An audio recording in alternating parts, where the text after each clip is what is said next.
So we would like to invite Piya to start the opening puja and the meditation. Piya, over to you. Yes, okay. Sadhu, sadhu, sadhu. Namo tassa bhagavato arahato samma sambuddhassa. Namo tassa bhagavato arahato samma sambuddhassa. Namo tassa bhagavato arahato samma sambuddhassa. Buddhang saranang gacchami. Dhammang saranang gacchami. Sanghang saranang gacchami. Dutiyampi buddhang saranang gacchami. Dutiyampi dhammang saranang gacchami. Dutiyampi sanghang saranang gacchami. Tatiyampi buddhang saranang gacchami. Tatiyampi dhammang saranang gacchami. Tatiyampi sanghang saranang gacchami. Panati pata veramani sikkhapadang samadhiyami. Adinadana veramani sikkhapadang samadhiyami. Kamesu miccachara veramani sikkhapadang samadhiyami.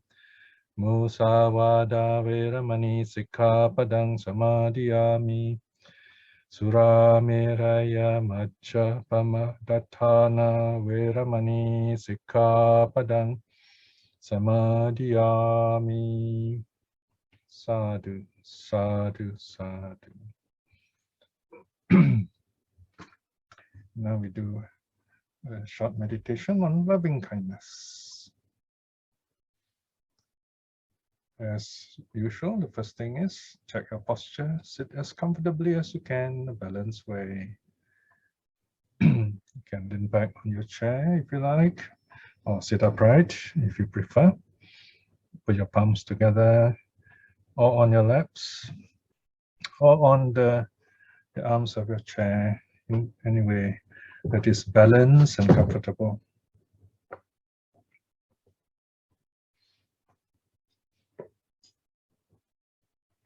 It's best to close your eyes, otherwise you can half open, looking down 45 degrees on the floor.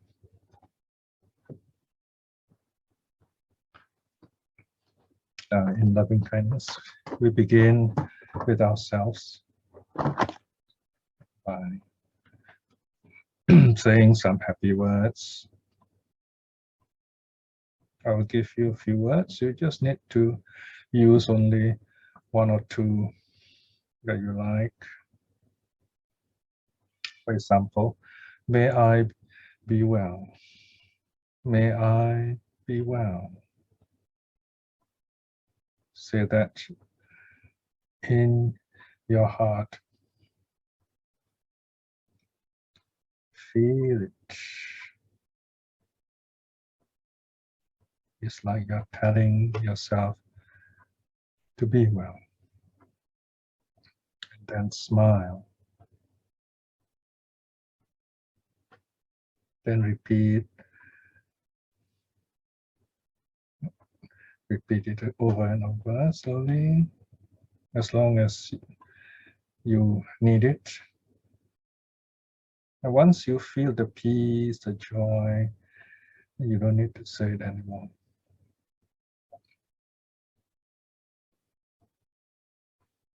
May I be happy. May I be happy.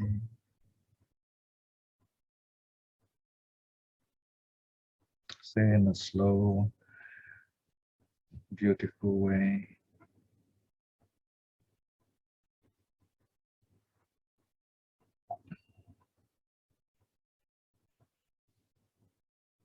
The smiling helps you to focus, especially in loving kindness.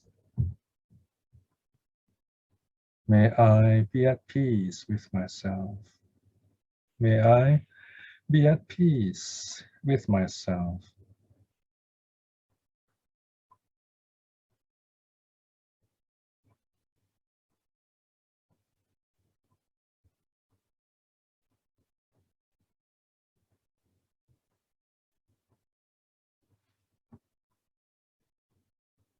I accept myself just as I am. I accept myself just as I am. And smile. You can use your own words as you need. If you have special issues, you can rephrase them in words to cultivate loving kindness towards yourself.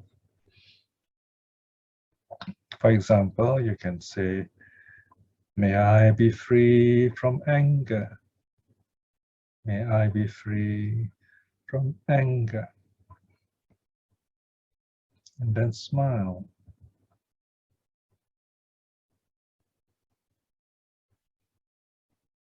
May I be free from worries. May I be free from worries.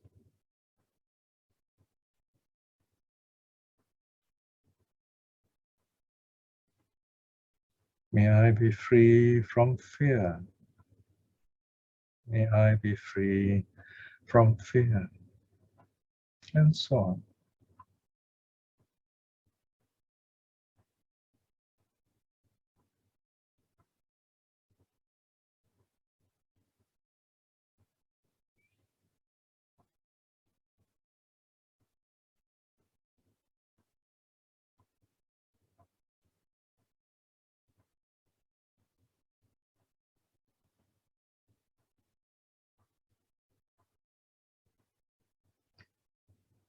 Always remember to smile in your loving kindness.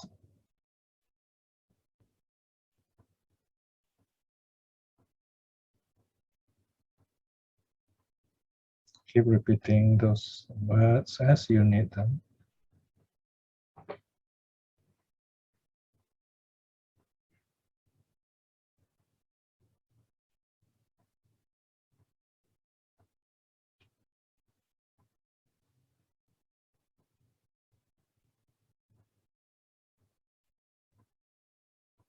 Now in the next stage, picture your best friend, the kindest person in your life.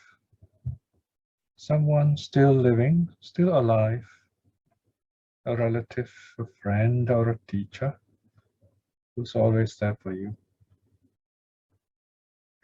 Picture this person in front of you, sitting beside you. If you cannot picture the person, mention the name. Mention the name and smile and direct your loving kindness to this wonderful person. May you be well. May you be well. Mention the name. Send out the feelings and smile. May you be happy. May you be happy.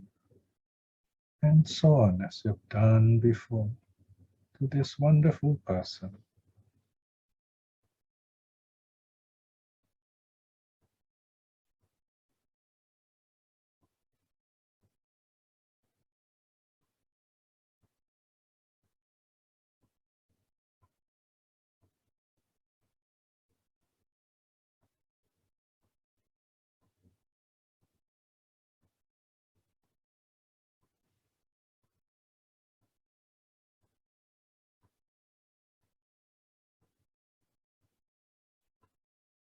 Now picture in the center of your heart a beautiful white lotus flower. And this lotus flower is blossoming, it's opening up. And it is shining. This bright light is coming from this lotus, like shining like the sun itself. Shining with the light of your loving kindness. Your metta is this bright light. brightening up your body and mind, shining outwards, brightening everything around you with loving kindness. Shine your loving kindness on this wonderful person. Shine your loving kindness everywhere, in your room, outside your room,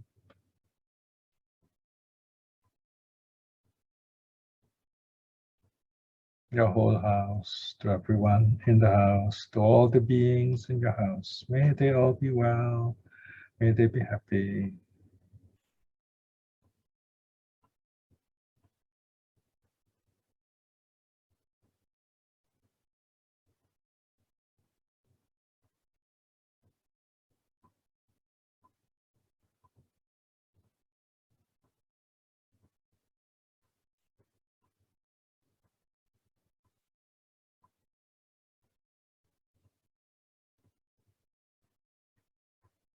Then shine the brightness of your loving kindness to a wider perimeter, wider area.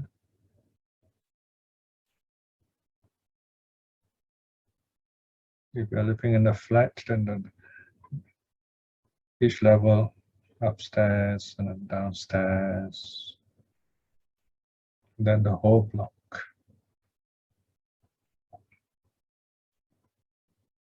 Otherwise, send out your loving kindness in like a ripple, broadening, brightening, like the rising sun,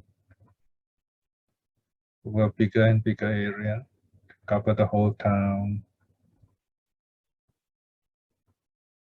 the whole state, the whole country even.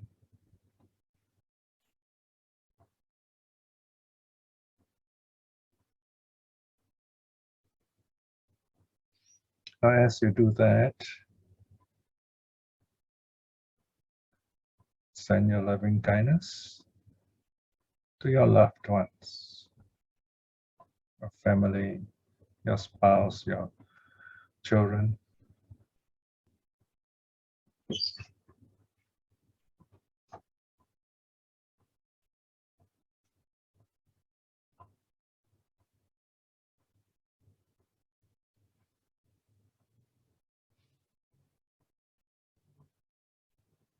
You can mention each person one by one or as a group, or you can select. You don't have to mention everyone. As you meditate different occasions, you send your loving kindness to different people.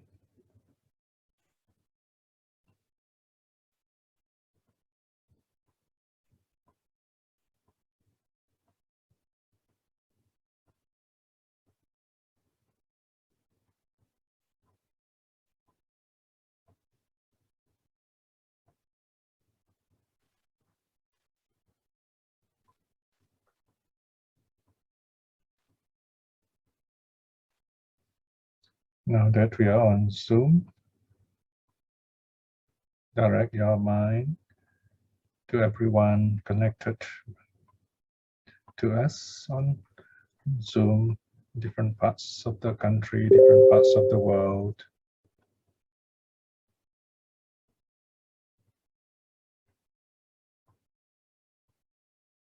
And here we communicate directly.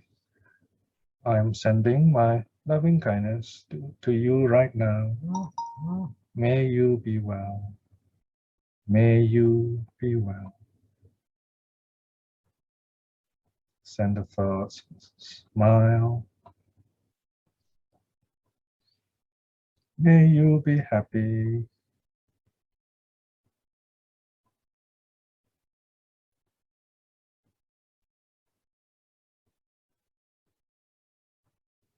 May you be happy.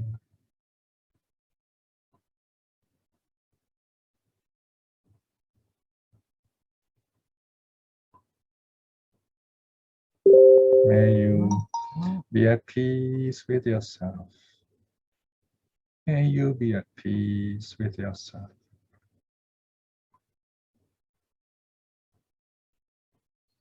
I accept you just as you are. I accept you just as you are.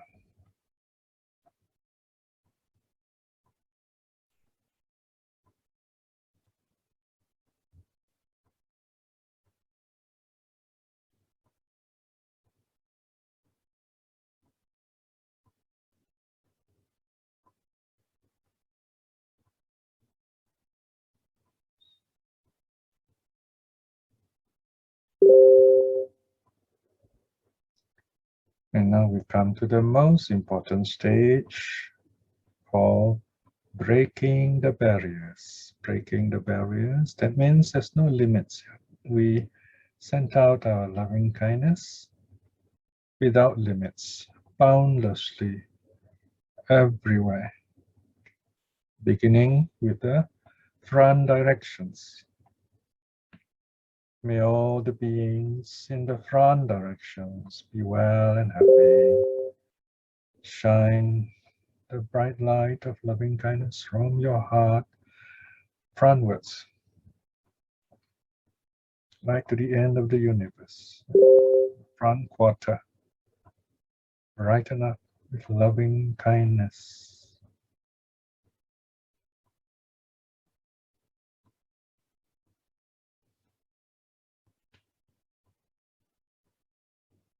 May all the beings in the directions to the right be well and happy.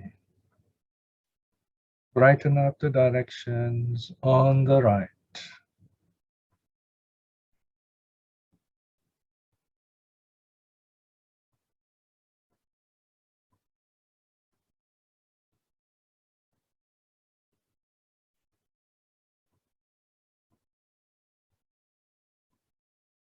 May all the beings in the directions at the back be well and happy.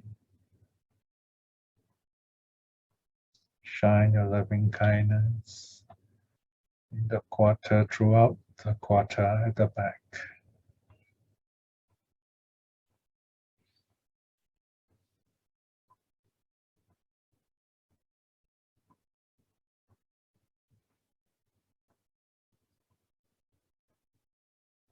May all the beings in the directions to the left be well and happy. Brighten up the left quarter with the light of your loving kindness.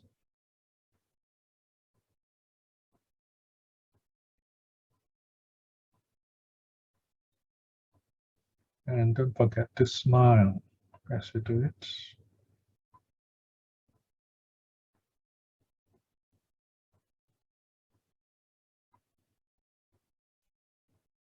May all the beings in the directions below be well and happy. Brighten up the directions below with your loving kindness.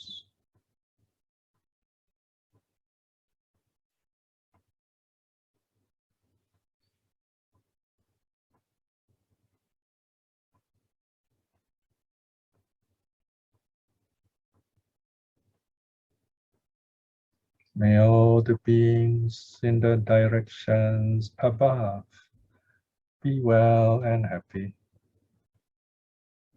Shine the light of your loving kindness upwards in the upward quarter.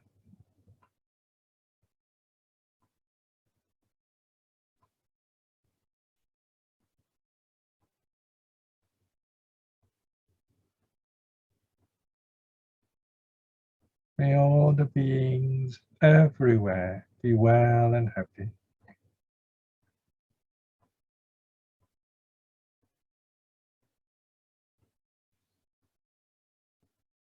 May I be well and happy.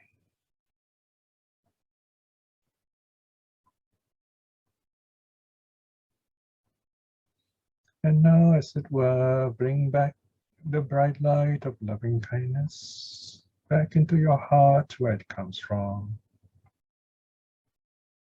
This is to remind us this bright light is always there in our heart.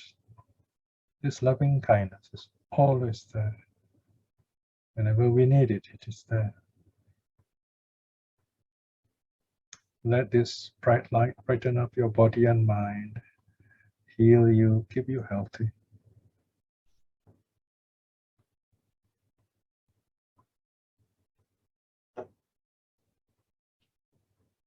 At this point, please review your practice. Remember the peaceful moments, joyful moments. This will help you in your future meditations, so whenever you need inner peace. Review your practice.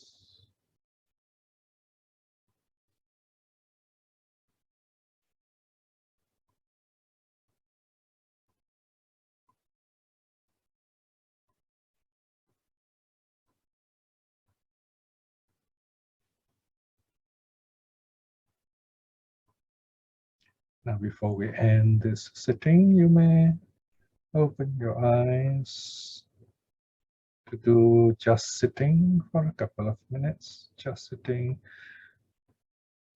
quietly, doing nothing. We begin our meditation slowly, gently. We end it also slowly, gently.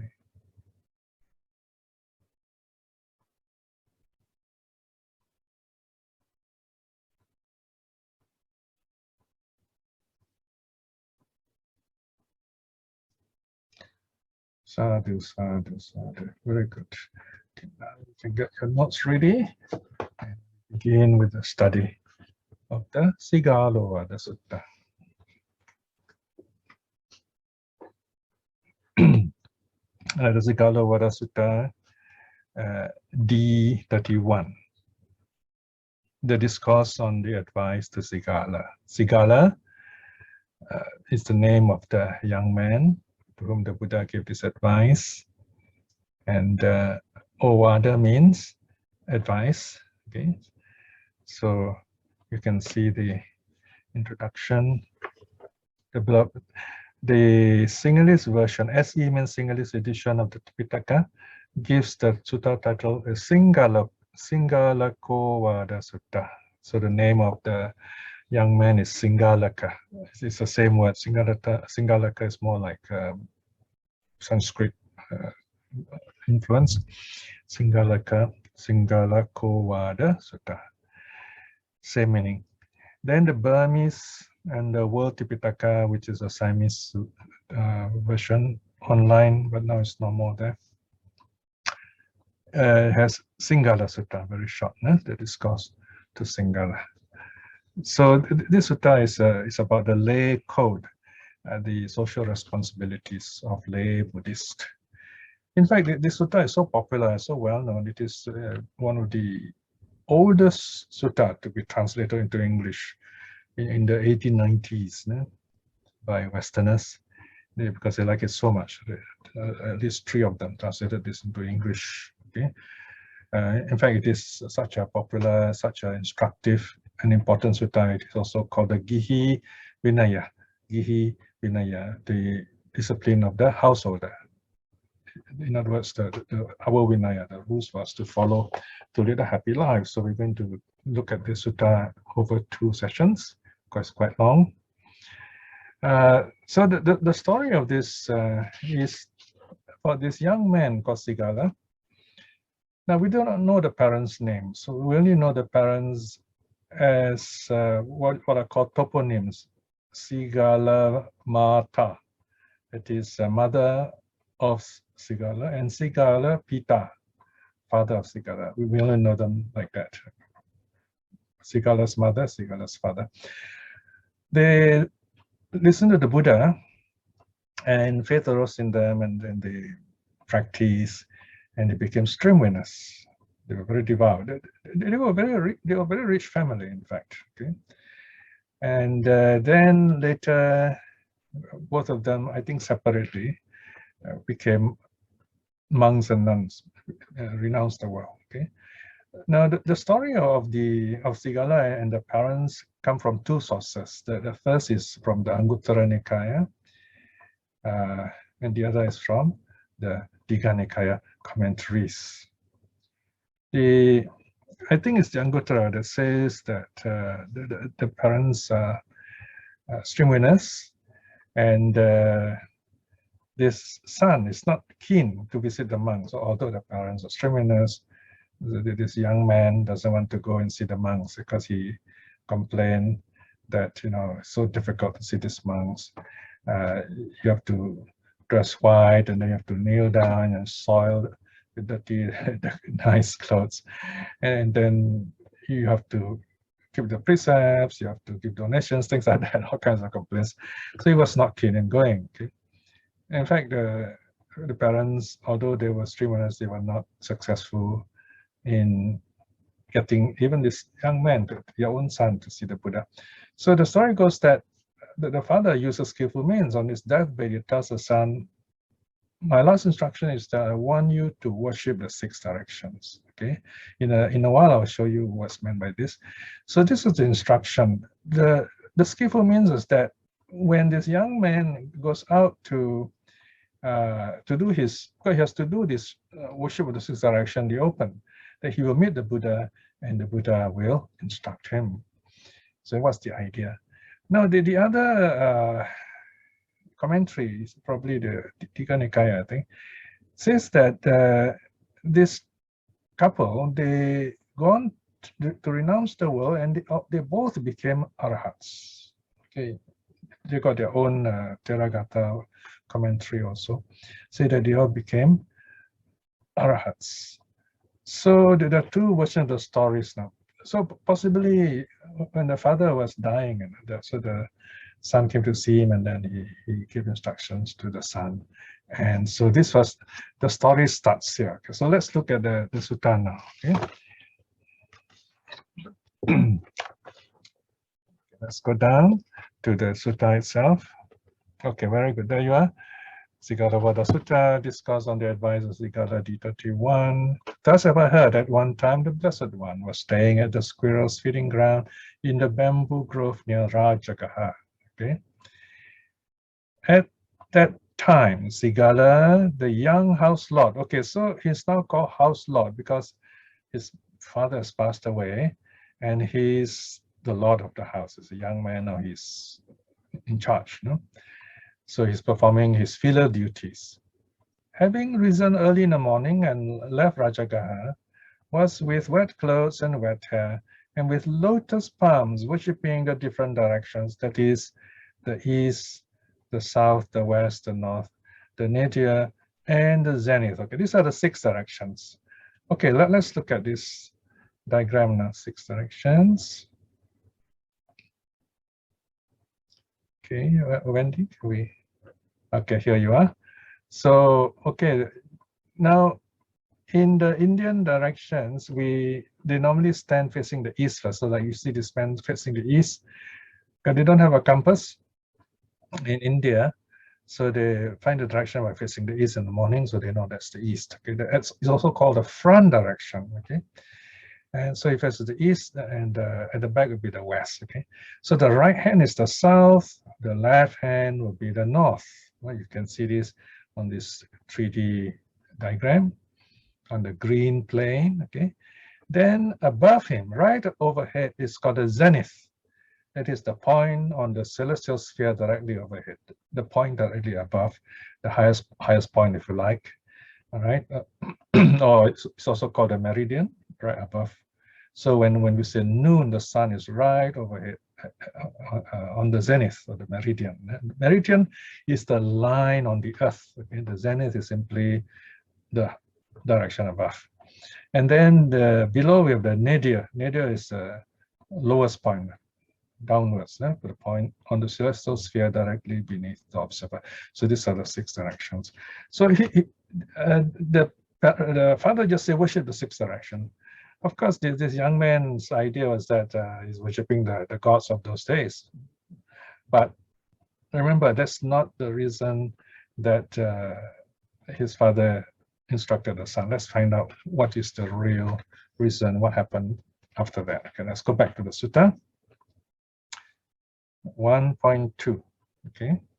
At that time, Sigāla, the young house lord, having risen early in the morning. Okay, so that we've read that. He's worshipping the sixth direction. Section 2. Now comes the Buddha. Then the Blessed One, having dressed himself in the morning and taking robe and bowl, entered Rajagaha for alms. The Blessed One saw Sigāla, the young house lord, having risen early in the morning, and left Rajagaha with wet clothes and wet hair, with lotus palms, saluting the different directions.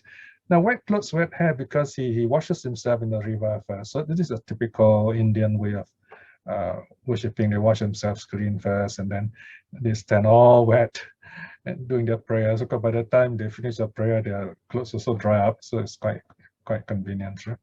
So he's doing this filial act, and the Buddha comes along. Okay, so here you see something old being done by Sigāla, and the Buddha is going to come and teach something new, something liberating. Okay, this is where we can say culture holds us back, culture freezes us, but spiritual culture frees us. Free in the sense the Z is missing, the ZE is missing, F-R-E-E, free. Okay?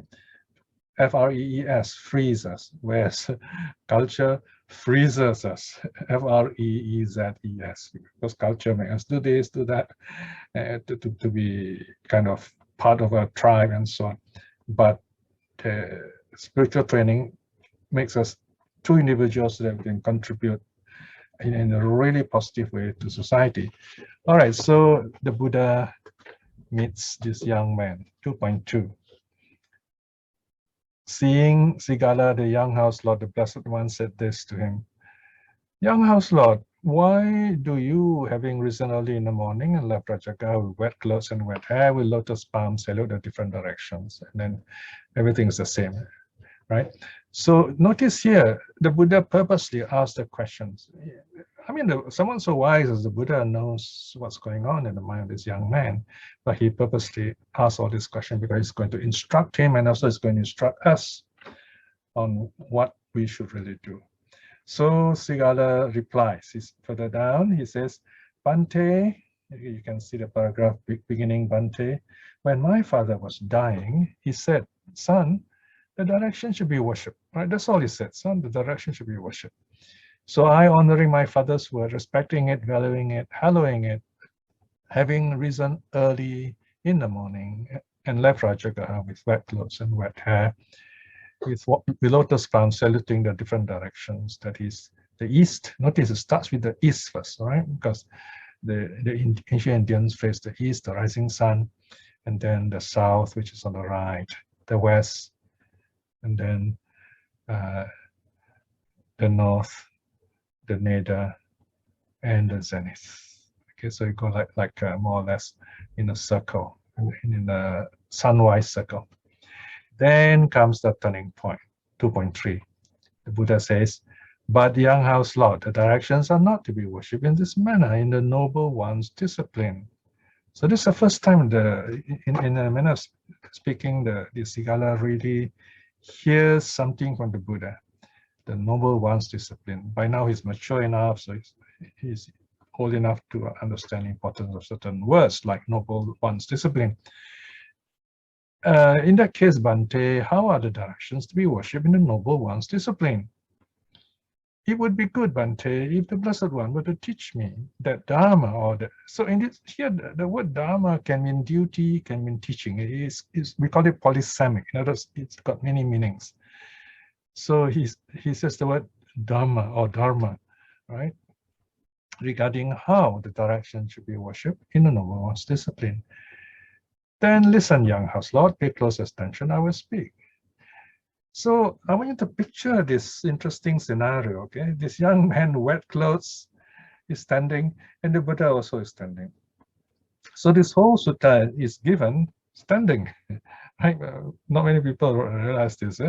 So this teaching is actually recorded in this way.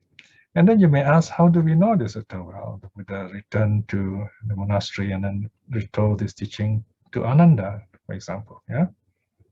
All right. So now the young man says, "Yes, Bhante, And then he gets ready to listen. So, okay, let's begin now to look at the teaching, the summary. So you see here, the sutta is very structured, very systematic. There is first a summary. So long, young house lord, as the noble disciple gives up the 4 defilements of conduct, does no bad deeds out of the 4 motives or 4 grounds, does not indulge in the 6 ways of losing wealth. Through avoiding these 14 ways, he covers the 6 directions. And he is on his way to conquering both worlds, successful both in this world and in the next. When the body is broken up after death, he arises in a happy heavenly world. So this summarizes the whole sutta. So we have first chapter about the 4 defilements of conduct, the second chapter, the 4 motives, and then the 6 ways of losing wealth, and then this total of 14, and then the 6 directions. That's the second part, which we'll be covering in the next lesson, because it's quite a long sutta. So in this lesson, we covered the first part, the 14 bad ways. Actually, they are not all the 14 are bad. Some are good, like for example, the true friends. Okay, let's look at the first part, the 4 defilements of conduct. 3.2. What are the 4 defilements of conduct? Kama kilesa. Kama kilesa. Kama is action, conduct. Kilesa is defilement that he has given up, that we should give up these 4 wrong actions. Young house lord, they are the defilement of conduct that is the taking of life. Okay, we should avoid taking of life. That's the first thing. Notice the first thing the Buddha teaches him, very basic. Number 2, the defilement of conduct that is the taking of the not given, like stealing.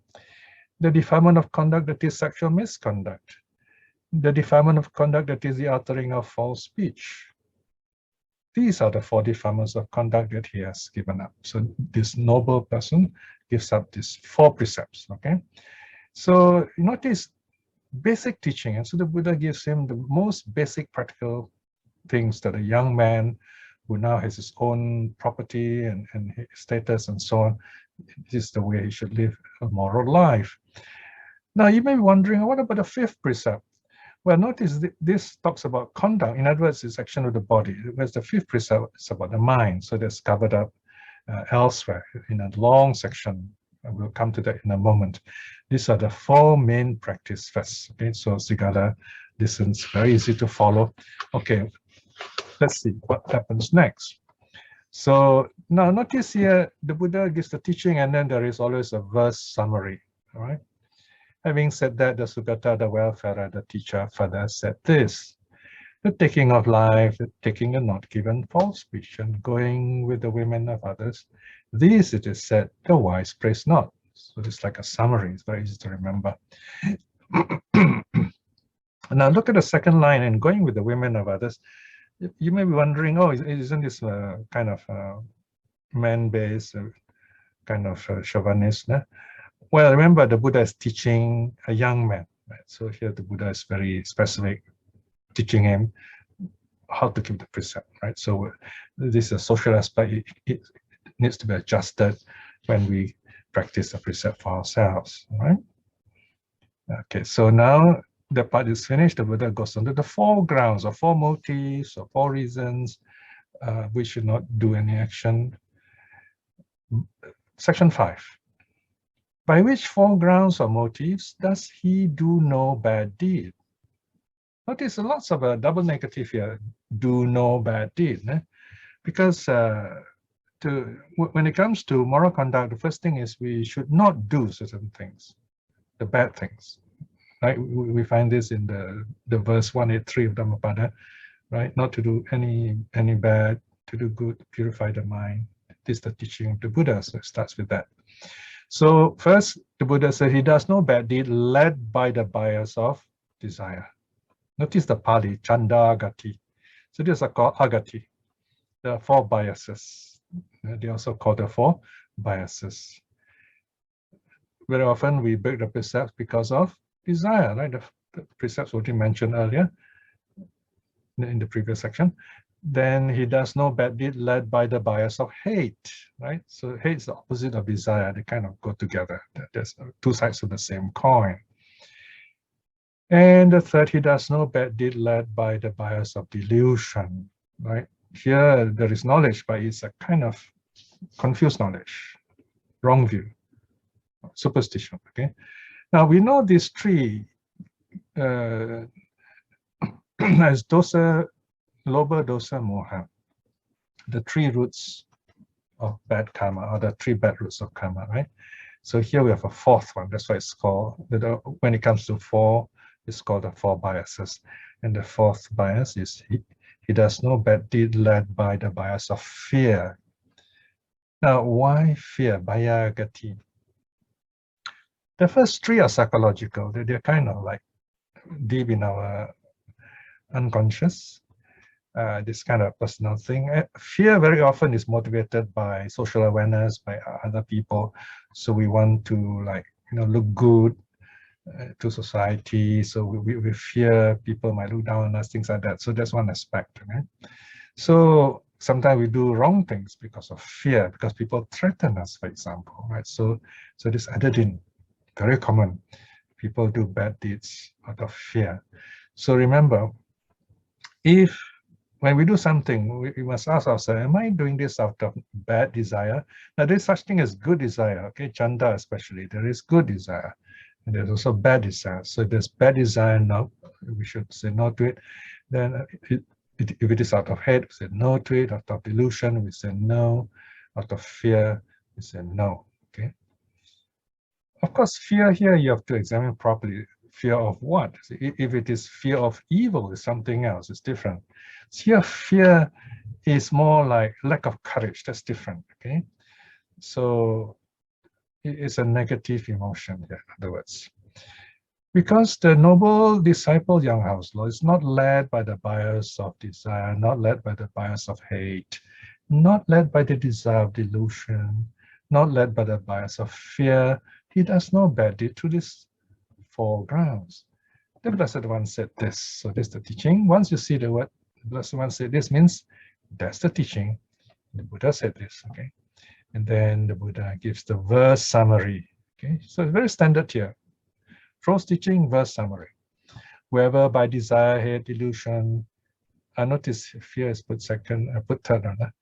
Whoever by desire, hate, fear, delusion, transgresses the Dharma, his fame wanes like the moon in the dark fortnight. The fame lessens like the moon disappearing in the dark fortnight. Whoever by desire, hate, fear, delusion transgresses not the Dharma, his fame waxes, grows bright, like the moon in the bright fortnight. So that's the verse summary, very beautiful verse summary. Now, the teaching goes deeper. The Buddha goes on to the third section, the 6 ways of losing wealth. So now the Buddha comes with very practical advice here. Certainly this young man is very curious, how to keep his money safe. So first the Buddha warns again how wealth is lost. So here we can also connect with this. What are the 6 ways of losing wealth to be avoided? Young house lord. 1, habitually taking strong drinks, distilled drinks, fermented drinks that cause heedlessness is a source of loss of wealth. So there you are. See here, the precept against drinks is mentioned, right? Habitually loitering in or roaming the streets at unseemly hours is a way of losing wealth. We'll find out why in a moment, okay? So here is, we will just look at this sutta as it comes along, and we find out what's going to happen next. Frequenting fairs or shows is a way of losing wealth. Being addicted to gambling, a basis for heedlessness, is a way of losing wealth. Notice here, gambling also has this pamadatthana, right? A basis for heedlessness. Habitually associating with bad friends is a way of losing wealth. The habit of idleness is a way of losing wealth. So here again, we see the Buddha's very systematic way of teaching. First, he gives a summary, he gives a syllabus, and then one by one is going to go through this in detail. You notice 1 brackets 1, and then here you have brackets 1, the 6 advantages of intoxicants. There are 6 of them for each, so altogether 36, right? So, okay. Section 8. These, young house lord, are the 6 dangers or disadvantages from the devotion to strong drinks, distilled drinks, fermented drinks that cause heedlessness. All right. Sura, Meraya, Majja. Yeah? Sura is strong drinks, Meraya distilled drinks, Majja fermented drinks, and then Pamadatthana that cause heedlessness, or the basis of heedlessness. So what's wrong with taking? Yeah, your transmission not very good. So what do I do? Internet not very good. Okay. You might go on. I set up their computer. Okay. Actually, for my side, I can hear you clearly. Okay, good. Can I? Okay. All right. So let's look at the 6 dangers. A, the immediate and visible loss of wealth. Right? So if you get drunk, you to spend, drinks are very expensive, right? Then there's increase of quarrels. Why is that? Because people who are drunk, they become more courageous. You can be a timid person, takes drinks, and then he gets more courage when he's drunk. So it's not really, he does not know what he's doing. You know, I remember this famous story. One of the novices I had those days when I was a monk, we were talking about this precept, and I have never got drunk in my life. So I told him possibly these people don't know what they're doing. And this quiet young person who's a novice in front of me says, "Oh no, Bhante, when we are drunk, we know what we are doing. Only thing we have more courage to do it.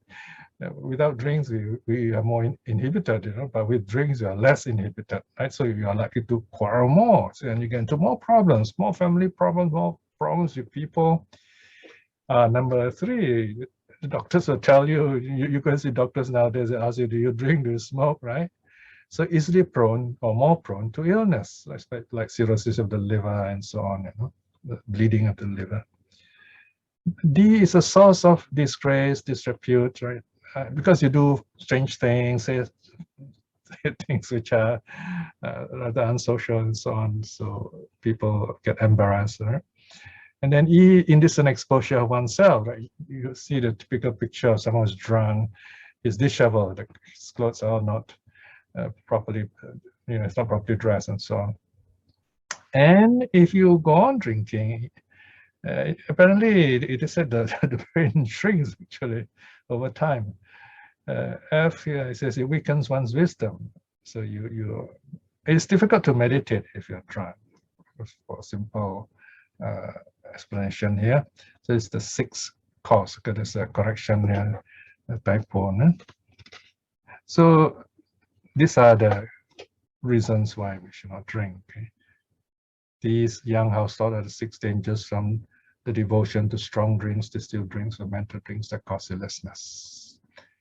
Okay, then the Buddha goes on to the second point. 6 disadvantages from going out at unseemly hours, loitering, wandering in the streets. Okay. Okay, let's go down further. So here, when someone wanders in the street, especially the wrong hours at night, it's not very safe. Now, you know, the thing about this, in Singapore, it's very safe, but not so safe in, say, in the US, you know. Even in Berkeley, where I live, it's not safe to go out anywhere you like in the night. It's not even safe at home. You've got to make sure your doors are locked. So don't talk about wandering outside. So what are the dangers, what are the disadvantages of wandering around, roaming around the streets at night? He is himself unguarded, unprotected. His wife and children, sons and women in the family are unguarded, unprotected. His wealth is left unguarded, unprotected. He's liable to be suspected of wrong crimes. False rumors about him become widespread, and numerous troubles await him. So this is basically what the Buddha is telling this young man. You got to spend quality time at home, all right? Now, these are social teachings, right? Some of you may argue, say, oh, to what extent are all these advice given actually karmically potent? They may have no karmic significance.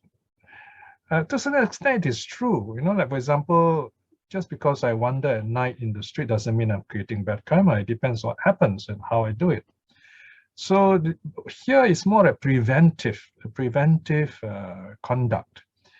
And some of these, of course, need to be adjusted, right? For example, in Singapore, although the streets are safe, we've got to ask ourselves, what am I doing with my time? Okay. Am I wandering around when I could use this time for something beneficial for the family, for my work? So we have to use that kind of mind to understand this kind of teachings. Now, the third teaching, the 6 advantages of frequenting fairs. Here meaning going for shows, going for entertainments, things like that. 10. These young house lords are the 6 dangers from frequenting fairs and shows. Here, the person asks, where is their dancing? Where is their singing? Where is their music playing? Where is their talk show or storytelling? Where is their hand clapping? Because the Indian, they have this hand music with hand clapping. Whereas the drum beating, so you can see the Indian drum, it's got this, make this very beautiful sound. Further down, you can see the 11. These young house lords are the 6 dangers from being addicted to gambling. The basis for heedlessness. 1. When one wins, one begets hatred. So this is a very real situation, right? You make enemies. When we gamble, we win a lot. There are people who don't like us, and we might even put our life in danger. Okay. 2, when one loses, one regrets one's loss, right? And we think that we will be lucky the next time. We always have that kind of belief. It's more of the excitement than anything else. See, there is immediate and visible loss of wealth. I mean, it's real loss. It's not investing. You should not think that way. You really lose it. And when you go gambling, you have to mentally tell yourself, all this money is as good as gone. D, one's word carries no weight in a public assembly, right? So if you're a gambler, people are not likely to listen to you, okay? So one is looked down by friends and colleagues, right? So here it's a social aspect of it. Then F, one is not sought after for marriage. For how could a person addicted to gambling support a wife, right? We're talking about gambling here. Huh? So here we have this very, very big gap, very big hole where you really lose all this wealth. Be very careful about this gambling aspect. And the next, section 5, the 6 disadvantages of bad friendship. Now, this is a social aspect, okay? Now, notice here, I'm just go through all these things. So in your own time, something interests you, you got to look at it carefully, study it, and then even ask questions later on. So here, bad friends. In fact, this is a very important part of the sutta. This is only the beginning. The Buddha is going to talk more about this below. This is only the start, section 12. These young house lords are the 6 dangers from habitually associating with bad friends. They are scoundrels. So these are the kind of people you should avoid. These really bad guys, nasty guys.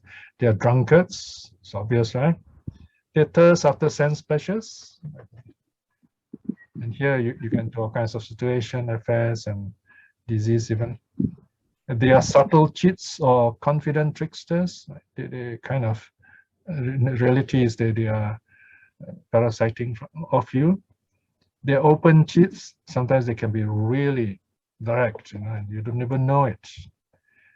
And the last one is really serious. They are the violent thugs. They're violent people, and you can do trouble if you make friends with them. So these are 6 kind of people you have to really avoid if you want to be happy. Okay. Now the Buddha comes to something more personal. 6 disadvantages of laziness. These young men are the 6 dangers from the habit of idleness or laziness. He avoids work saying, it's too cold. He avoids work saying, it's too hot. He avoids saying, it's too late. He avoids saying, it's too early. He avoids work saying, I'm too hungry. He avoids work saying, I'm too full. Okay, so these are excuses for not working. Thus, nothing comes or arises from his dwelling, and numerous excuses from his stars. His wealth grows not, and what wealth he has goes to ruin. Right? So basically, here the Buddha is saying you got to be industrious, got to plan ahead, and so on. So these are things to think about, and advice, the basic advice, which help us live a happy life and a prosperous life. Now, as before, the Buddha summarizes everything in verse again. So everything is in verse section 14. I'll just read through them. 14.1. There is the bottle friend, a drinking partner. There is one who merely says, my friend, my friend. But who's a friend only when in need? Such a companion, a friend is he. Sleeping late, consorting with the women of others, given to anger and lacking purpose. Having a bad friend, a bad companion, these 6 things bring ruin to a person. A bad friend, a bad companion, bad in conduct and resort, that man comes to ruin in both worlds, in this world and in the next. Gambling and women, drinking, dance and song, sleeping by day, frolicking at unseemly hours, bad friends and sharp stinginess. These 6 things ruin a person. Who delight in gambling, who take strong drinks, who go to women dear as life to others, associating with the morally low, not with the mature. They wane like the moon in the dark fortnights. The drunkard without wealth, having nothing, who haunts bars, thirsting after drinks, who will sink into depth like a stone in water, will quickly be without family and home, who habitually sleeps or dreams by day, who hates rising in the night, that is before dawn, ever drunk, drowned in drinks, is unfit to live the household life. Who thus says it's too cold, it's too hot, it's too late, so leaving his work undone, opportunities slipped by this man or this boys, this young man, if you like. Whoever regards cold and heat no more than he does a blade of grass, who does his work as a man should, his happiness will never fall away. All right, so this last verse especially is quite beautiful. It says, heat and cold, problems are nothing like a blade of grass, okay? In other words, there's nothing to fear there. So we see here the Buddha teaching on this first part, on the personal aspect of Sigāla's well-being as a house lord. Now we have a short break so that we can go on to the new section after this. Okay? Okay. Thank you, Brother Piya. Let's have a 5 minutes break now. Brother Piya, you can start now. Okay, let us continue. Now we are going to part 4, chapter 4 of the sutta. So this is on the 4 false friends and the 4 true friends. So this is a very good guide for how to socialize healthily, all right? And how to, in a sense, how to profile, how to read people also. So A, you have the 4 false friends, counterfeit friends, patirupaka means counterfeit also. 15, young house lord. There are these 4 who should be known as enemies in the guise of friends. The Buddha is quite serious about this. The downright taker should be known as an enemy in the guise of a friend. The mere talker should be known as an enemy in the guise of a friend. The sweet talker should be known as an enemy in the guise of a friend. It looks like a friend, but it's not. the destructive companion should be known as an enemy in the guise of a friend. So this is the syllabus, this is the summary. The downright taker, the mere talker, the sweet talker, the destructive companion, right? So now the Buddha is going to elaborate each of them one by one. So that you can see the brackets. One, who is the downright taker? The downright taker, young house lord, should be known as an enemy in the guise of a friend for these 4 reasons, right? So notice the sutta is very systematic, 4. 1, he only takes without ever giving. 2, or B, with little, he desires much. We call this fishing. He gives a little, but when you know he does that, he wants something more. He does what needs doing only out of fear. There you see this motivation by fear here. D, he serves with a selfish motive. Whatever he does, there's always something ulterior motive there. On these 4 grounds, young house lord, the downright taker should be known as an enemy in the guise of a friend.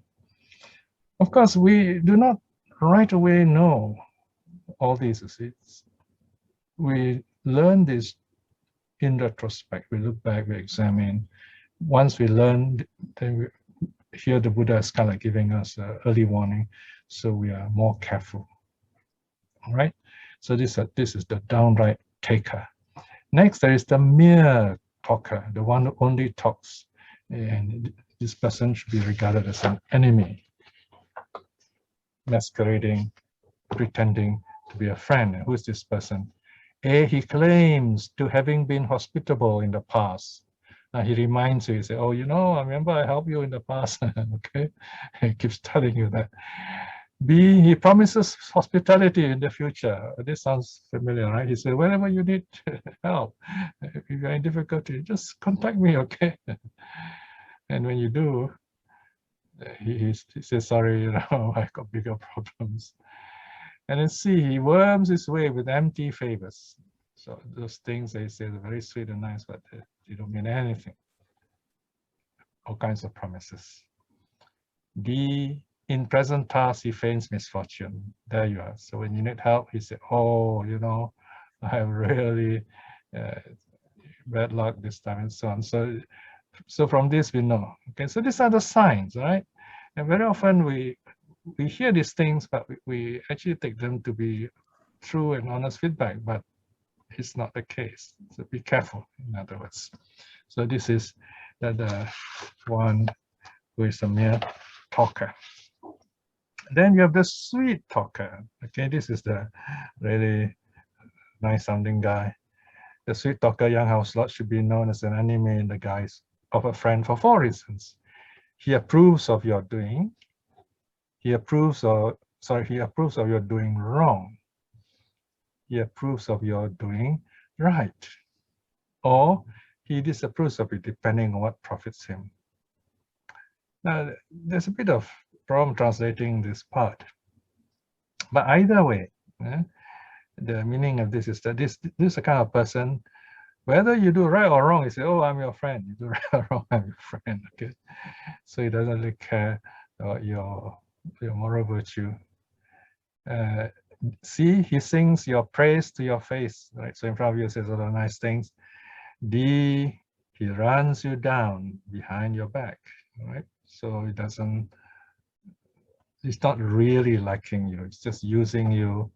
And you know, sometimes we get into this kind of situation and say, why didn't I see all these things?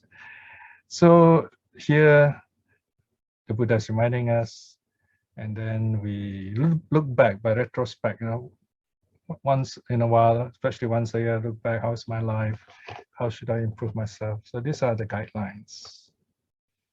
Now the 4th kind of person we should avoid, the destructive companion, section 19. The destructive companion, young house lord, should be known as an enemy in the guise of a friend for these 4 reasons. He is your companion in devotion or in habitual taking strong drinks, in habitually taking strong drinks, distilled drinks, fermented drinks that cause heedlessness. He is your companion in habitually loitering or roaming in the streets at unseemly hours. He is your companion in frequenting fairs. He is your companion in, to separate, in habitually indulging in gambling, a basis for heedlessness. Kaki, we say, no? So here, of course, we have close friends who does all these things, right? So the thing is, you should be doing good things together instead of bad things. That is the meaning here, because either way, either of you have double the chance of getting into trouble. Okay, if one person gets into trouble, the other one gets into trouble too.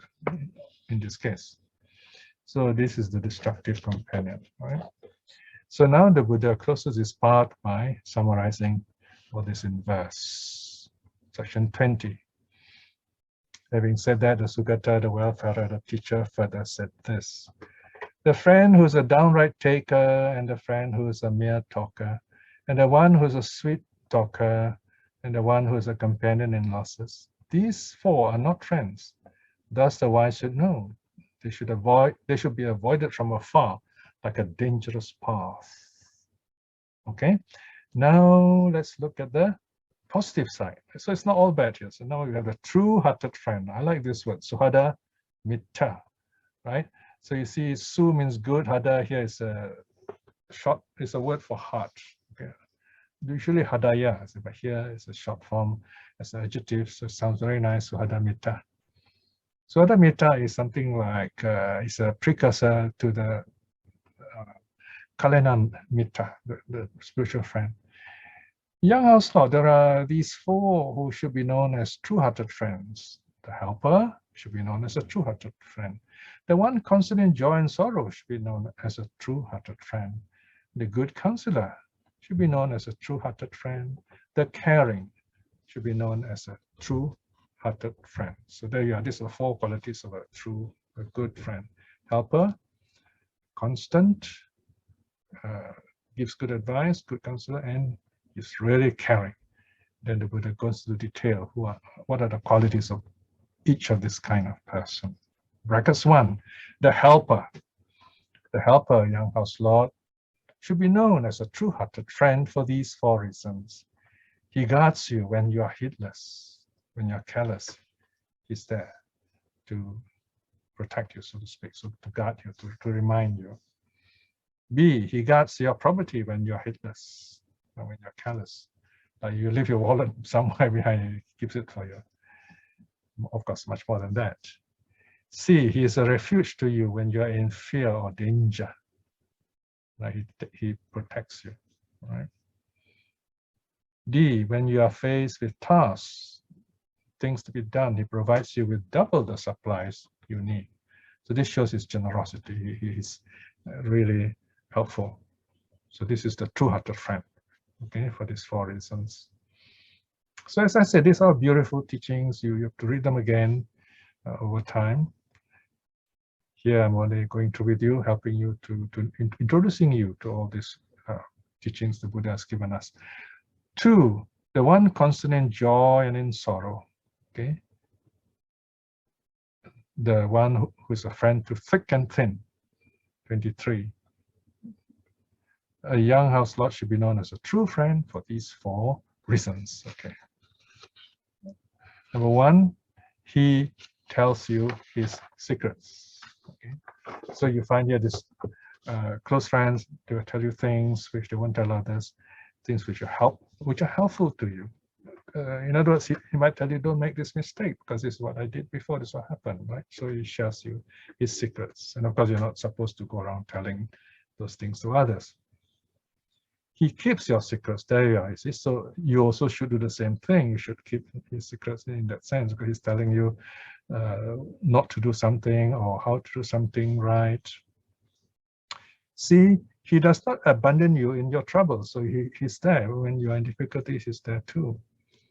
And D, he would even give up his life for you. Wow, this one is really special, right? So he's willing to risk his life to protect you. This is a really true friend. So there you are. These are 4 things to think about.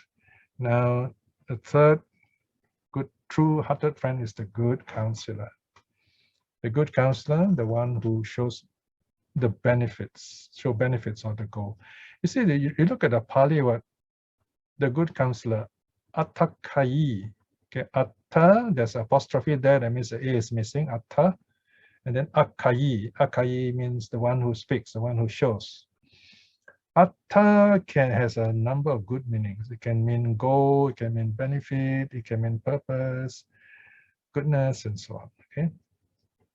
So this good counselor is a true-hearted friend for 4 reasons. A, he restrains you from doing bad. So you want to do something bad, he will hold you back. He said, think about this, don't do this. Notice this is the opposite of the false friend who doesn't care. I'm with you whether you do good or bad. You know, that's the bad friend. B, he exhorts you in doing good. C, he lets you hear what you have not heard before. In other words, it's something good, something new, something helpful. So this word asutang, meaning not heard before, is often used in this sense. Like the Dharma is beneficial because you've not heard the Dharma before. And then we hear you say, wow, this is good, this is helpful. And D, he shows you the way to heaven. See, you don't need religion, you need a good friend. The way to heaven, the way to happiness, to inner happiness, a true happiness, in a manner of speaking. Yeah. So he's the one who tells you not to get into trouble, basically. We have not come to the deeper ones yet. These are only friends. Okay. So now we come to the 4th kind of true friend, the caring. The caring young house lord should be known as a true-hearted friend for these 4 reasons. He does not delight in your misfortune. He's not happy if you have problems. He delights in your good fortunes. So here is mudita, right? So here is the practice of this wonderful quality called joyful in the goodness of others, the success of others. He prevents others from speaking ill of you. If someone talks bad about you, he stands up and says, no, I know him, he's a good guy, right? D, he commands others who speak well of you, right? So when other people speak good of you, say, yes, I agree. So this is the one who is caring, true-hearted friend. And then the Buddha, once again, summarizes everything in verse. Right? And there's something new here. And so the title I've given here is the Dharmafarer's Wealth, because it's something new. So the verses are not just mere summary, sometimes they add new things. Let's look at the verses. Brackets 1.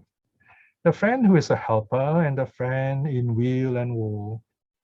Weal here means when you're well. From the word weal, you get wealth. Okay. And the friend who gives good counsel and the caring friend. These 4 are true friends. Thus the wise should know and devotes himself respectfully to them as a child would devote himself to his parents. Right, so this is how close they are. The wise, accomplished in moral virtue, glows like a fire on a hilltop. Right? So you can see it's like a signal from far away. Right? Building his wealth the way bees do. Right? Notice here, bees. Bees go around, collect. This is often mentioned in suttas, like the Dhammapada, the bees goes from flower to flower, taking nectar without harming the flowers. His wealth piles up in abundance, the way an anthill grows. So here you see another nature figure here. The anthill grows. Having gathered his wealth thus, he is ready for family and home. Truly, he binds his friends to himself. So here you are. This verse is very important because if people say, oh, you know, Buddhism, the Buddha doesn't teach social things, only tell you to become monks and nuns. Here you have the Buddha teaching how to live happily as a lay person and how to bind your friends to you, how to hold your friends together in your life. Okay, now there's something new here. Section 6. He divides his wealth into 4 parts. With 1 part, he would himself enjoy. With 2, he invests in his work. And the 4th, he should save, should there be any misfortune. Okay. Okay, let's look at this. There is a round circle diagram, figure 4, page 9. Can we go there now? Page 9. Figure 4, we're coming there now. Some more. Above 4.1.3. It's in the notes, right? Not in the sutta. Go up. Yes, yeah, it's introduction, further up, go further up. Oh, we've gone too far. 4.1.2.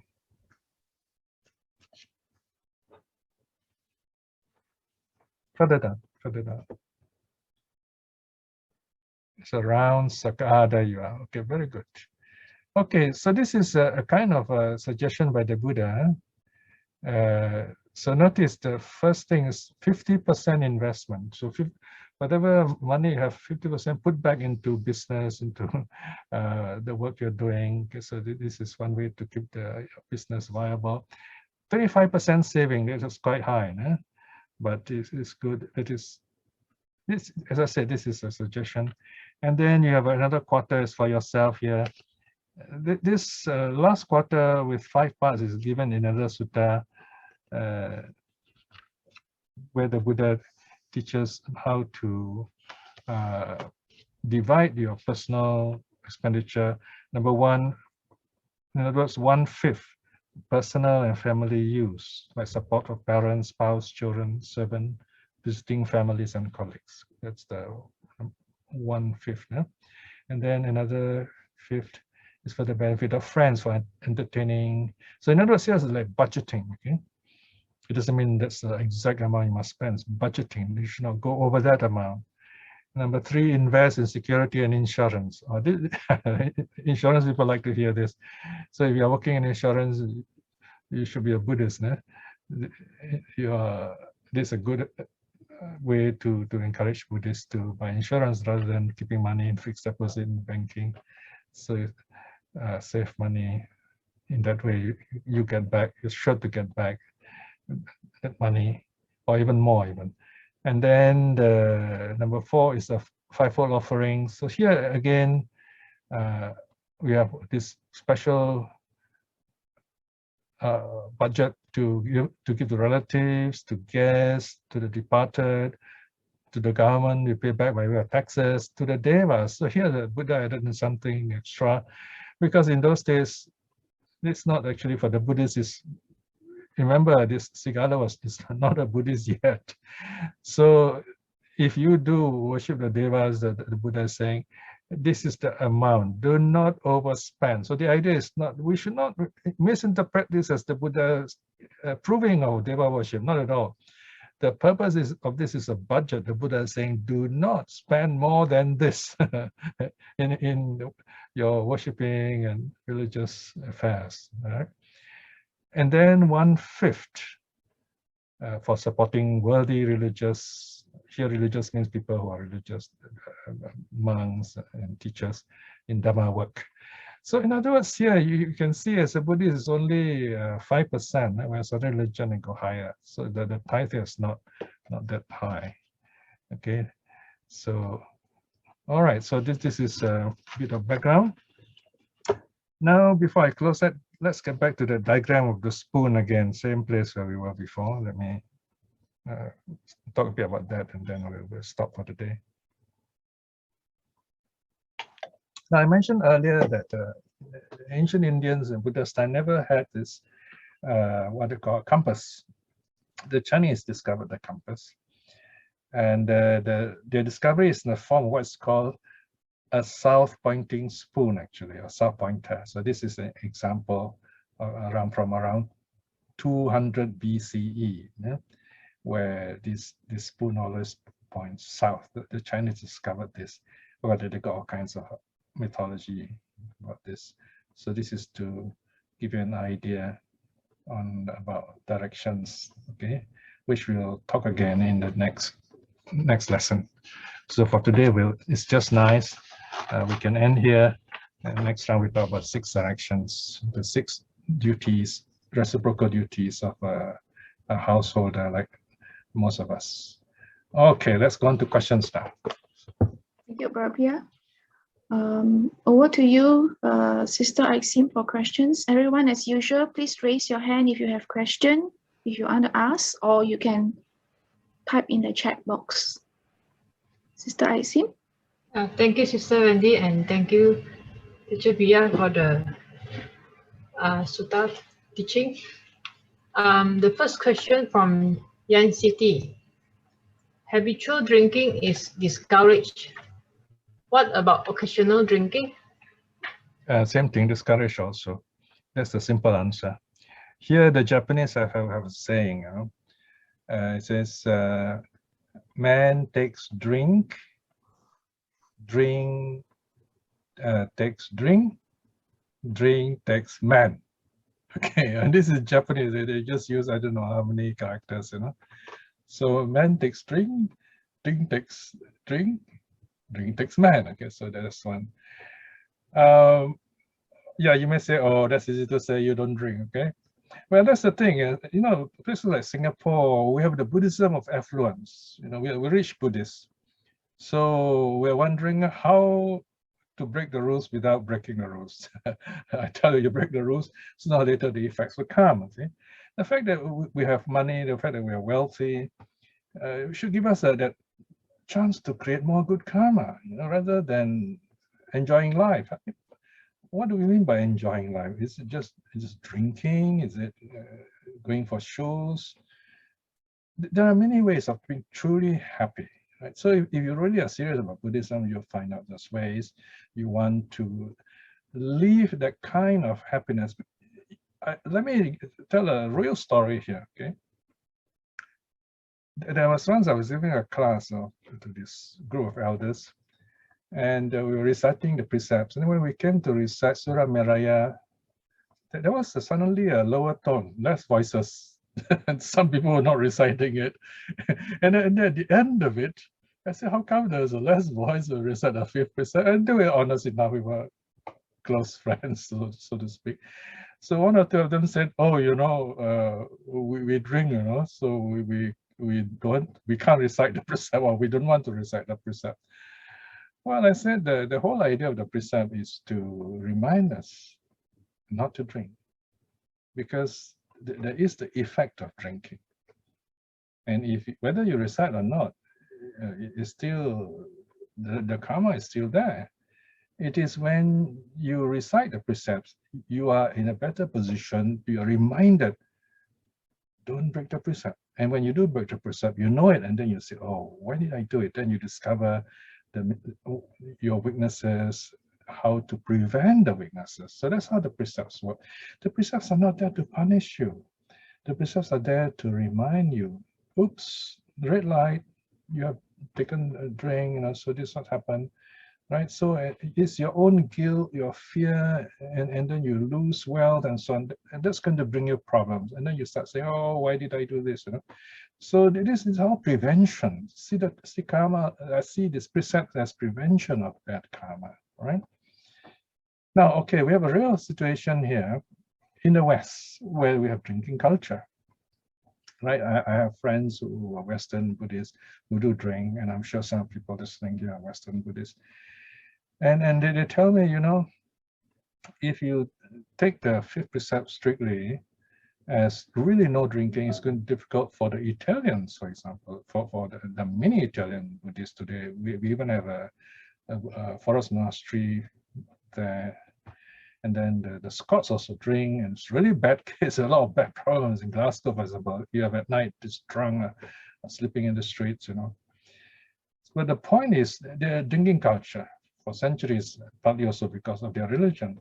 So if we start by telling them no drinks at all, then it's a bit difficult for them, especially when we come to the 5th precept. So what they do is they interpret the Pamadatthana as meaning you drink up to a point but don't get drunk. In other words, know when to stop. Okay, so that's the one excuse, I suppose, you can use. But you have to be very sincere and very diligent about this. All right, there are these special occasions. I mean, it's the culture, so you must know when to stop. And there are certain days, like you're going on retreat, or it's a precept day and you're keeping precepts, then you should not drink. So these are a matter of self-discipline. You see, in Buddhism, we don't have those commandments, thou shalt not drink. It's not like that. It is rather for you to see why, to see the dangers of it and the benefits of it, right? So in fact, that's what you see in the sutta. And understanding that, you say, I think it would be wiser for me not to do this. So I'm not here to tell you, oh, it's okay, or it's not okay. Oh, then I'll be bearing your karma, you know. I would say, oh, go ahead, drink, you know. You enjoy it, and I'm the one bearing the karma. It doesn't work that way. I'm not going to take your karma. You have to bear your own karma. See? So understand the benefits, understand the dangers, and then be wise about doing it. So that's my advice. Don't tell me what to do. I can't tell you that. I only can tell you how to put the sutta teachings into the best way that can help you. Okay. All right. Next, please. Thank you, Teacher Piya. The next question from Tio SF. Does it mean that we should not even eat tiramisu, which contains small amount of liquor? Okay, that's a good question. That's a good one. All right. There are what I call special cases, even for monks. Okay, there are quite a list. For example, when wine is mixed with food, that's all right. After not too much, of course. Mixed, that means its constitution changes, okay? But not chocolate with champagne, whatever. Sometimes you buy those chocolate that are wine inside. and sometimes people forget, or for some funny reason, that they give this chocolate to monks, you know. And these monks, not having taken drinks at all, they take a little bit of this kind of wine that they do get drunk. So be very careful, all right?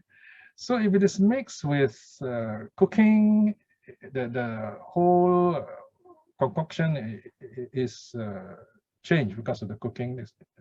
That's all right. Number two, if it is taken as medicine, in other words, you have to take it as medicine, but the amount is controlled. That also is allowed. Okay, and this also is in the Vinaya for the monks. They allow, but some monks are even strict. Even they know it's allowed, they won't take it. There are monks I know who are like that too. Yeah, so there are what they call sensibilities there. The Buddha gives allowances there in that way. Okay. Okay, there are some very interesting exceptions. Okay, for example, let's say if you don't know it is wine, and then you accidentally sip it, and it's a precept day, you have taken the precept, and you are very diligent about precepts. You take a sip of the wine, you think it's water, and then you say, oh my goodness, what is this? It's not water. And then if you spit it out immediately, you've not broken the precept. Or even if you accidentally swallow it, you have still not broken the precept. From the moment you know it is wine, and then you say, oh, it's all right, okay, you have broken the precept. So it goes like that. Okay, the karma starts from there. There's another interesting point to this. Let's say somebody gives you plain water, maybe the water has got some fruit juice or something, and the person says, oh, this is wine, let's drink it, you know. And then you say, okay, you know, so you think it is wine, all right? And you drink it thinking it is wine, you have also broken the precept, or we say broken the spirit of the precept, rather. So here we are talking about how honest you are with yourself, basically, all right? And we have to think about this aspect of us, all right? So do consider these very interesting teachings on how we need to be responsible to ourselves. Okay, if you're not sure, still not clear what I've said, please ask again. Yeah? All right, yes. Go on, please. Piya, this is from Brother Tan Kim Si. Sigāl'ovāda Sutta should be introduced at the earliest possible age of a person instead of talking about life. Okay. I got cut off here. Oh, I can't hear you. So the question is when we should teach, is it?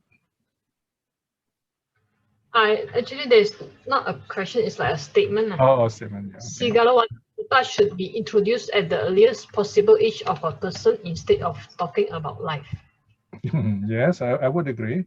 At a time when the child or the student is able to understand, not too young, of course, some basic ideas can be taught early, gradually, in a pleasant way, in a happy way. It's very important to teach them in a happy way, showing them the reasons, causes and effect, what happens when, say, this thing is done or not done, and that will help. Remember, a joyful way of teaching. Yes. Yeah, this Brother Piya, because can I just add in? Because I noticed that we spend a lot of time talking about life of the Buddha while the children were young, Yes. which I think is not so relevant or much substance, rather than teaching them Sigāl'ovāda Sutta, because this Sigāl'ovāda Sutta covers all strata of the community, very true. From parents to children, from friends to friends, and all that, which I think we should introduce this to them as early as possible. Yes, definitely. Yeah. Totally Yeah. agree. So you are the president of SKE. It is true. Wonderful. Yeah. Sadhu, sadhu. This wonderful way of thinking. Thank you. Yeah. Life of the Buddha is also important. Life of the Buddha makes us, also inspires us. So parallel teachings, but focus on action, of course, right? And maybe connect the practice, because you find in Life of the Buddha also, like the Jataka stories, the Buddha often show how moral he is, how a good person that he is. So if you can find a kind of connection, that'd be good. Okay, yes, very good. Go on, please. Thank you, Teacher Piya. The next question from Ryan Gore. Yes. Buddha taught us to avoid the bad people, and the bad are defined. Does the sutta teach what we should do with the good friends? Well, offhand, there's some advice already given in this sutta itself. Basically, to be happy together, like be part of the family, and do things together, fellowship.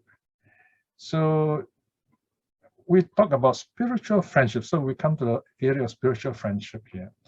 Spiritual friendship will be, in other words, you talk about living a truly good life, meaning a good moral life in terms of your bodily action and your speech. You share that happiness together through being blameless through your actions, by being happy together, cultivating your mental health as well as physical health. So the precepts talk about social health. You can also add mental health, physical health there, like playing games together, doing exercises together, and that helps. Okay? Then mental health, of course, is meditation. I know there are many Western Buddhists who gather together in their homes, take turns in different homes. Even in Singapore, we have groups that do that. And we have meditation, right? So this is another way of enjoying this camaraderie, this good friendship among the Buddhists. Okay, so there are other good ways. You can even start right livelihood companies, for example. Do common social projects to help others. So there are many ways that you can get your good friends to do good things together. Okay. Yes, go on, please. Thank you, Teacher Piya. The next is like an opinion from Ryan Gore. He mentioned that many early civilizations and remote places did not have clean water, even in these days, where wine and beer were drank instead. I don't know about these cultures, but it's possible. But then, I think in those cultures, they're also aware of limits. They know when to stop and so on.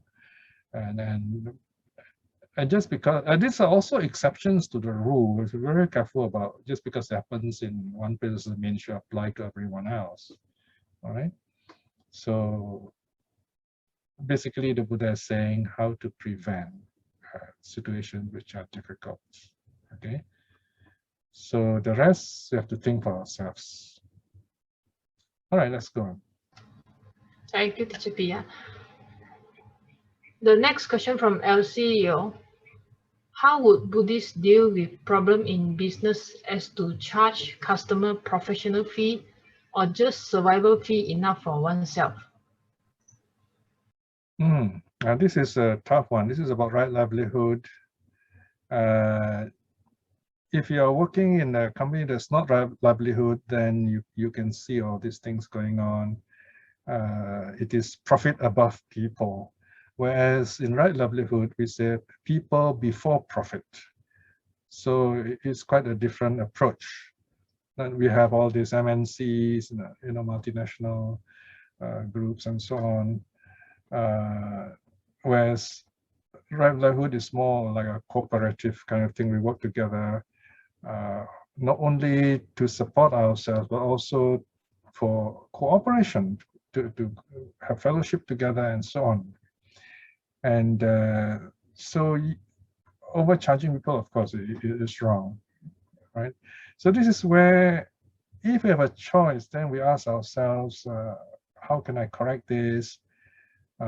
Should I find a new job? Or how do I not get involved with this somehow? It can be difficult once you're in the job, of course. So you have to consider how far you can take a stand and avoid wrong livelihood. So you consider all this for yourself and then see what's the best way out. Okay. At least sometimes we are caught in a situation, so we have to minimize the problem. Start from there. Start from where you are. In other words, it's not always easy to just keep the precepts like we are here gathered today, this very special gathering. Right. So, for example, if robbers are to attack our family and you have to protect your family, you definitely will fight off the robbers in every way you can. So it's not something simple, right? That is why we want this kind of situation, and it is ideal, wonderful situation that we can keep the precepts properly. Okay, let's go on. Thank you, Teacher Piya. LCO would like to add on. Yeah, sure. On his previous question, can the Robin Hood model work? Robin Hood, okay, stealing from the rich to help the poor. It is a very noble idea. We're still stealing. I suppose this is where Robin Hood decided for himself that he dares to face the bad karma. So it is one of the things that, you see, this is the thing about karma. It doesn't fruit at once, you see. So stealing from the rich, the karma is such that he thinks that it will not come back to him at once. But then sometimes the rich can be very powerful. They can, capture him and he's in trouble. So generally, I would say it is better than the other way around, you see, that where the rich exploit the poor, you see. So Robin Hood certainly does a lot of good karma, but he also does some bad karma by stealing from the rich. And this is something, like I said, what he decided to do as in that very difficult, very special situation. So remember, we must be careful not to generalize special cases, exceptional cases. It's not like, everyday life we have a Robin Hood situation. It's not like that either, okay? And another point, as I said, very often we are made to choose between two bad karma. So you have to decide which one is less. So, and work your way in such a way that the conditions will not be there for karma to ripen. The karma is such that once the conditions are right, they all just come out like that. It never rains, but pours when the karmic conditions arise. So that's what we don't want, you see. So as long as the conditions are not there, the karma will not ripen. So karma works like that. Remember, it's your responsibility. It's the way you think, how far will I go? How far will I not go? Should I do this? Should I not do this? Consider carefully, and then you have to decide. Okay.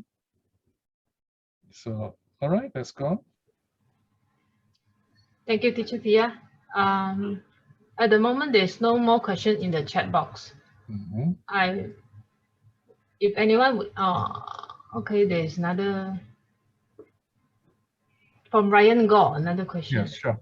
It will be interesting to know how Buddha would rephrase the teachings in the Sigāl'ovāda Sutta in today's context. Oh, yes. Well, we don't have to wait for the Buddha. He allows us to rephrase. Those who have understanding of the Dhamma, the spirit of the Dhamma, who understand the three trainings of moral virtue, mental cultivation, and wisdom, you have to adjust some of the social teachings, right? There is the sutta in the Book of Twos, in the Anguttara, where the Buddha says, when you look at a teaching, you must decide what kind of teaching is it. Is it an explicit teaching? In other words, the Dhamma is very clear. The Buddha talks about the five aggregates, impermanence, or the Buddha talks in terms of social terms. The meaning has to be drawn up. Okay, explicit teaching, implicit teachings. So when the Buddha talks about social aspects, they are implicit. So certain things have to be adjusted. Okay. For example, there are cases where the Buddha talks about you should treat your wives fairly, used in the plural, you know. But that doesn't mean the Buddha allows or encourages men to have more than one wife. It is the Buddha is addressing the situation in India at that time, because we can't apply that in Singapore, for example, because there are bigamy laws. So if you have more than one wife is bigamy, you get into serious trouble with the law. So these things have to be adjusted. This kind of teaching can be adjusted in accordance with our social norms in a positive way. Okay? So we can make the adjustments ourselves in that sense. Yeah, okay. All right. Thank you, Teacher Piya. Brother Estili just raised his hand. Can you please unmute yourself, Brother Estili? Hello, Brother Piya. Yes, Thank you for selecting this particular sutta to teach us tonight. When I read it before and hearing from you tonight, I'm always fascinated by the story of Sigālaka, you know, being a very filial son, not understanding even his particular actions, was carrying out his filial duties because of what his father said to him. Do you think that it is because of his actions that Buddha somehow appeared on that particular morning? Because it's you know, I've been to the Vulture's Peak, Rajagaha, and it's quite a significant height to climb. I imagine that Sigālaka must have been doing his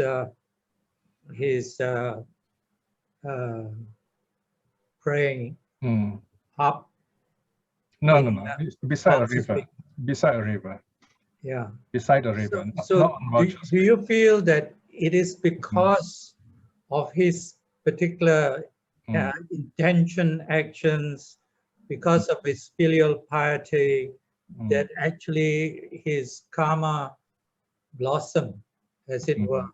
And right. Buddha appeared. Yes. That is a very interesting way of thinking. Yeah, it's possible. Yeah, of course, you can say that the fact that he's born into a his parents are both arahats, you know, laymen arahats.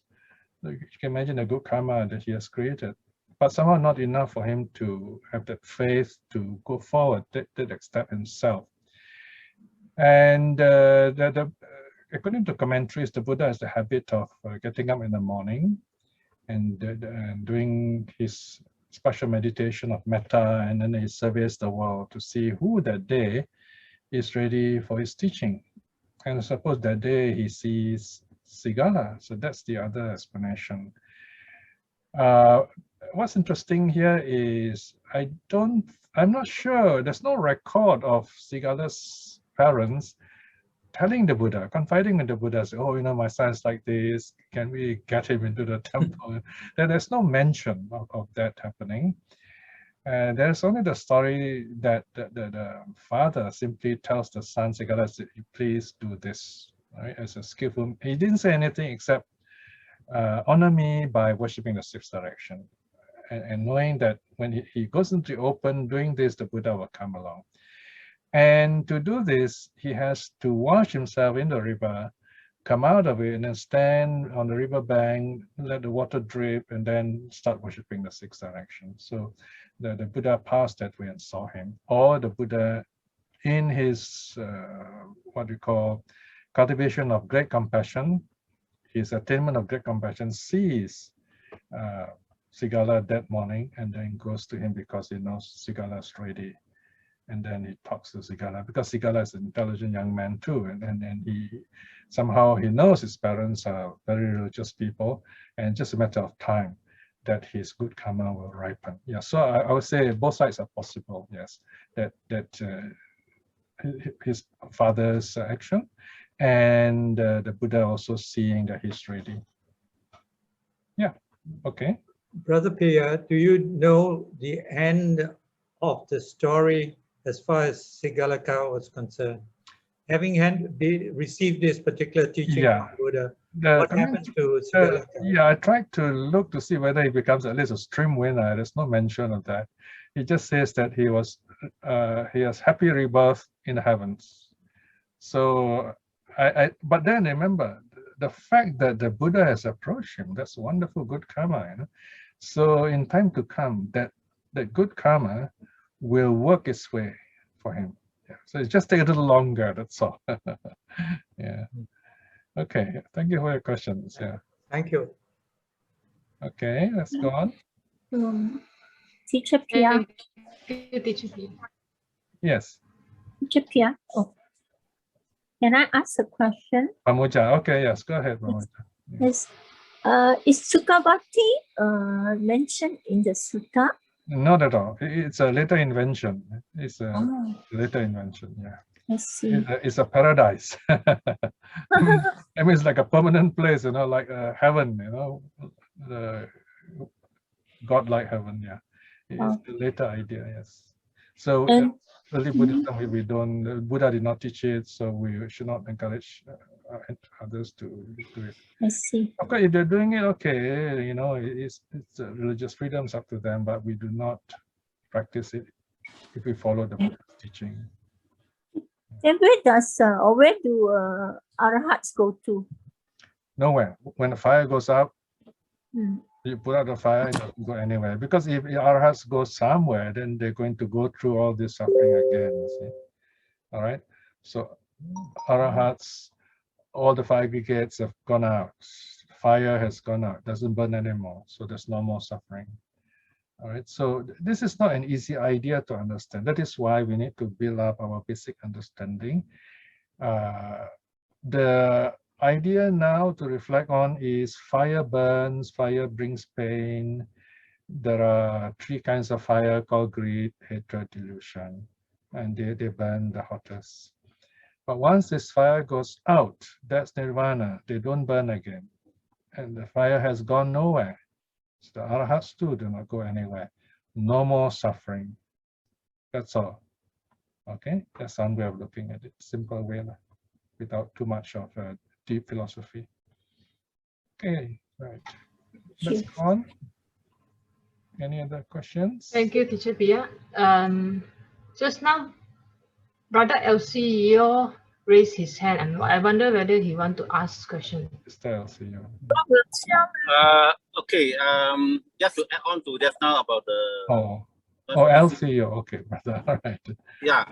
So can I ask is medicine sutta within the Buddha's teaching? No, it's not. These are later teachings. You see, instead of medicine Buddha, See, those people who invented the medicine Buddha, they were thinking of the Four Noble Truths. Okay, so you can go back to the Four Noble Truths. You reflect the Buddha as teaching this Four Noble Truths like medicine. So if I'm sick, number one, I must accept the fact that I'm sick. Okay, what is this sickness? Okay. Make sure it is the correct diagnosis. All right, so going to see a good doctor is important, right? And if you find you're not happy with one doctor, go to another good doctor. Number two, the doctor will tell you the cause of it, the conditions that brought it about, right? Second noble truth. And the third one is the doctor will tell you this is how you overcome it, how you cure it, and then prevent it from happening again. And then you got to put into practice. That's the fourth part. So that this is the medicine Buddha, the real medicine Buddha. But the Buddha did not call it so. These are later inventions. Buddhism has been so many things added in until we're not sure which one. It became very ritualistic, so much so that we lost the real teachings, the important teachings, and we end up making the monks and nuns rich and you know, building temples and not really caring for others. So and I hope you won't advertise yourself this home repair, okay? Yeah, yes. No, why I bring out medicine Buddha, because within the medicine Buddha, they have this story about medicine Buddha going to save a poor family, but he did not charge a single cent. And then after that, he go to a rich family, and then he asked the rich family parent to part off treasure in order to save the child. Those are stories. Yeah? Those are stories. By the way, we don't allow advertisements during our religious gathering here. Yeah. We may have to remove you if the advertisement comes up again. I'm sorry. Okay. Today I'm using my background. I'm not using anything. Yeah, please do not put. Yeah, correct. Because someone else tried to do that also. Yeah. Please don't do so, can I ask, is the Diamond Sutta also not under the Buddha? Yeah. No. These are all later teachings. Okay. Good. But here we only deal with early Buddhism. Okay. Now we're not against those teaching. If you like those teaching, there are other groups that give talks on that. You can join them. Those groups are much bigger than our group. Here we focus on the actual teaching the historical Buddha gave us. We want to. But the problem is all this has been mixed up. Yes, correct. Yeah. It's lost as to which is the original. Yeah, correct. So we want to go back to the unmixed one. We call it the early teachings. Yeah. I clarify with you. Yeah. Thank you very much. Okay. All right. One more question. Is still time for one more question? Thank you, Teacher Piya. Yeah. At the moment, there is no more question in the chat box. Anybody would like to raise hand or unmute yourself to ask any more question?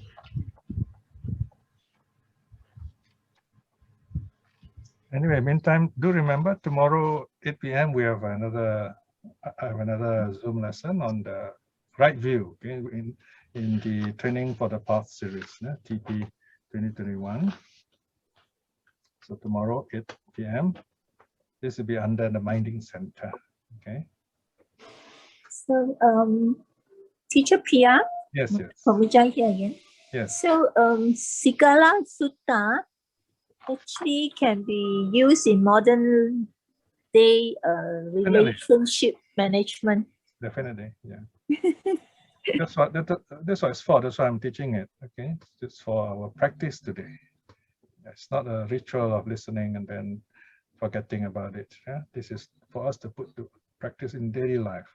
So you got to read it again and then remind yourself, how do I improve my life? I mean, you want to really be truly happy. This is what the teaching's about, telling us all these basic things about good friends, how to protect your wealth, even buying insurance. It's very modern, is it? All these things, right? So people who are actually, working in the world out there, when they see the sutta, they say, wow, this is really up to date, The Buddha is teaching how to do your business right, how to enjoy your wealth. Okay. In fact, next lesson we'll be talking about the 6 directions. So you find some more interesting advice given by the Buddha, how to enjoy your wealth, enjoy your family, and so on. Okay, right. Thank you for your questions. Almost time, huh? Yes, thank you. Thank you everyone for your questions. We should close. Yes. All right. Let us spend a quiet moment to reflect on the significance of what we have done today. You have practiced a bit of renunciation. You've given up so many other things to spend some time here with an open mind, with a desire to be a better person. Something good inside you moved you to come here to listen to the Buddha's teaching. So remember this. You have recited the three refuges, 5 precepts. You have also listened to the Dharma. You have done some meditation. Remember all these good deeds. They will help you in the future, especially when you have difficulty meditating. By all this good karma, may we all be well and happy. May we continue to be good friends in the Dharma together and walk along happily closer to the path of awakening. And also may our relatives and friends and people we know, wherever we go, we bring happiness to them too. And even our enemies be well and happy and see us with loving eyes, with friendly eyes in time to come. With all these good thoughts in mind, let us close by reciting the closing salutation to show our gratitude to the three jewels. Arahang Samma Sambuddho Bhagava Buddhang Bhagavantang Abhivademi. Bow down. Swakato Bhagavata Dhammo Dhammang Namassami. Bow down. Supatipanno Bhagavato Savaka Sangho Sanghang Namami. Bow down. Sadhu, sadhu, sadhu.